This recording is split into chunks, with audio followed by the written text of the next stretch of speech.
160 million spent and 14 new players in the last 2 transfer windows.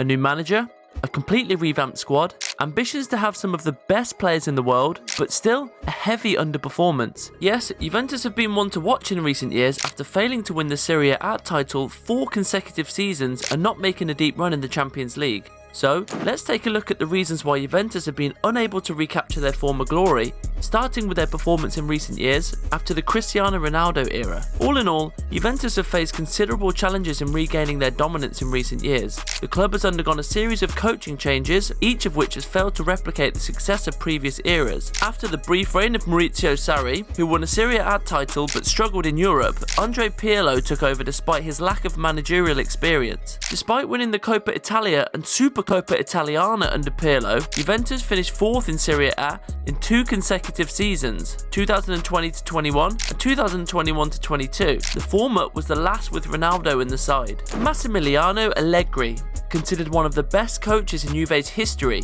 qualifying them for 2 Champions League finals in 3 years, 2015 and 2017, returned for his second stint at Juventus in 2021 but was unable to restore their former glory. His tenure ended abruptly after a tumultuous period marked by internal conflict and disappointing performances on the pitch. Despite early successes, including another Coppa Italia title, Allegri's centralised power structure and inability to replace key players effectively led to his dismissal. In both Serie A and the Champions League, Juve struggled to replicate the successes of the 2010s. The Bianconeri failed to progress beyond the Champions League round of 16 during Sarri, Pirlo and Allegri's tenures, losing to Olympique Lyon, Porto and Villarreal in 2020, 2021 and 2022 respectively. They reached the quarter-finals in 2019, but famously lost out to Ajax. What's really worrying is that Juve haven't reached a semi-final since 2017, which was also the last time they made it to the final. With this quick trip down the timeline, we reached the summer of 2024, when Thiago Motta joined the club. He led Bologna to a fantastic season in which they become one of the top teams in Italy, finishing 4th and qualifying for the Champions League for the first time in over 2 decades. It was a success that gave the old lady hope,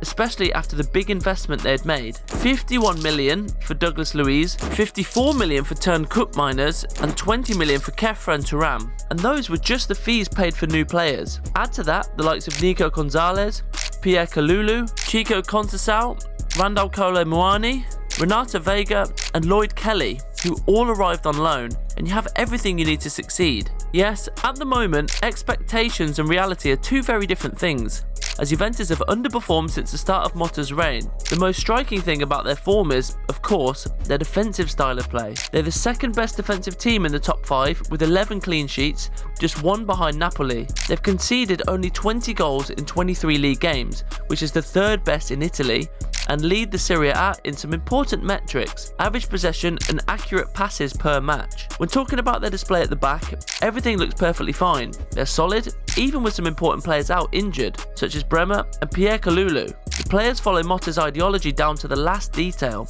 and everything is played perfectly at the back. At the start of the season, when Juventus were firmly in first place on all defensive metrics and moving well in the Serie A standings, some fans were quick to bring up Sir Alex Ferguson's legendary "attack wins you games, but defence wins you titles" saying, claiming that this would be Juve's season in the Serie A and Champions League. Well, if titles were won with 95% defence and 5% attack, that could have been possible, but things are not going like that unfortunately. In contrast to their excellent defensive form, Juventus literally have one of the worst attacks in the top 5 leagues, if we're talking about the best clubs from each country. I mean, even Nottingham Forest, Villarreal, Frankfurt, Nice and Marseille have scored more goals than Juventus this season, and they are all in the top 5 of their respective domestic leagues. But the question remains, why Juventus are struggling so bad in attack? Well, the most obvious suggestion is their starting number 9, Dusan Vlahovic. The Serbian has been putting up some numbers since his arrival, but still hasn't been able to match his goal-scoring form from his time in Fiorentina.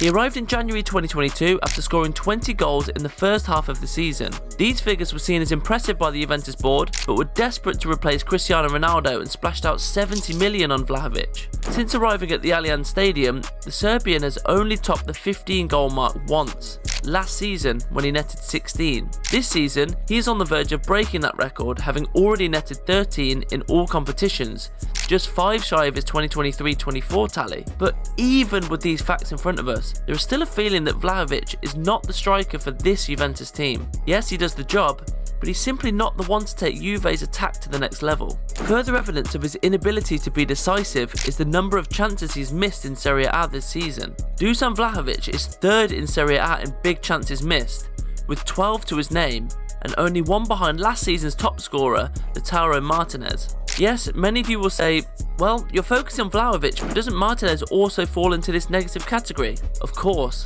Lautaro has also dropped sharply since his Ballon d'Or shouts last season.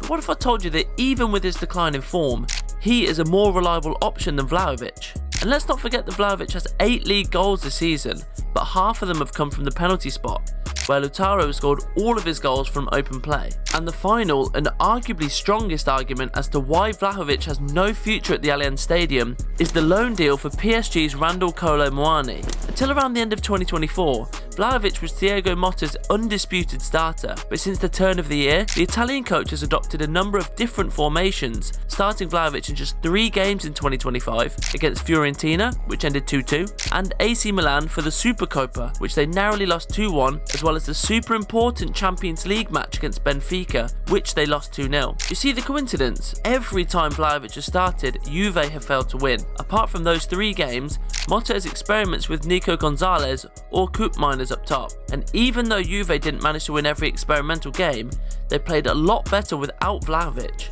Fortunately for the Bianconeri, things are getting much better since the arrival of Kolo Muani. The Frenchman enjoyed a brilliant spell with Frankfurt 2 seasons ago, contributing for 37 goals in all competitions. Then he moved to Paris for a huge fee. Didn't show his qualities, but he's been on a roll since arriving in Turin, scoring 3 goals in his first 2 starts for Juventus against Napoli and Empoli. His goals against the latter were particularly important, as he scored the first 2 to seal a 4-1 comeback. Yes, the second was a lucky deflection off a Timothy Way shot, but the opening goal was a trademark for him. He fought for the ball in a one-on-one situation with the defender before unleashing an unstoppable shot inside the near post to make it 1-1. Another big problem for Juve's attack is the playmaking part of the game, and the chance creation in particular. According to FOTMob, Juventus are the 7th best team in Serie A in total big chances created, with 52, and 31 fewer than Inter in that regard. Atalanta, Lazio, and Milan are also far ahead of the Bianconeri. What's more, none of Juventus' players feature in the top 5 in terms of chances created, with Tian Koop Miners and Kenan Yildiz the only 2 to come close to the top, with 31 since the start of the season. The leaders in that category are Genoa's Aaron Caracol, Milan's Christian Pulisic, and Atlanta's Ademola Lookman. Interestingly, the man expected to pull the strings in the middle of the park was Douglas Luiz. The Brazilian was signed from Aston Villa after a season to remember in the Premier League. He scored and set up a staggering 10 goals in all competitions. To put that in perspective, there have only been 2 other Premier League midfielders with at least 10 goals and 10 assists, Chelsea's Cole Palmer and Manchester United's Bruno Fernandes. After his performances helped Villa qualify for the Champions League, Juventus splashed the cash, paying more than 50 million euros for the Brazilian. Indeed, he was expected to be crucial for Juventus, but the reality has been harsh for him. He has played just 430 minutes of Serie A football since the start of the season, without scoring or assisting a single goal. It remains to be seen whether the problem here is his form, his inability to establish himself in Italian football, or perhaps Thiago Motta's style of play. But the lack of creativity from arguably Juventus' most creative midfielder, at least on paper, is certainly affecting the team's performance in attack. Now, what do you think? Where do you see Juventus standing at the end of the Serie A season? And what are your views on the Champions League playoff with PSV Eindhoven? Let us know down below. Also, don't forget to like and subscribe. Check out one of our latest uploads on Xabi Alonso's potential arrival in Real Madrid. Catch you there.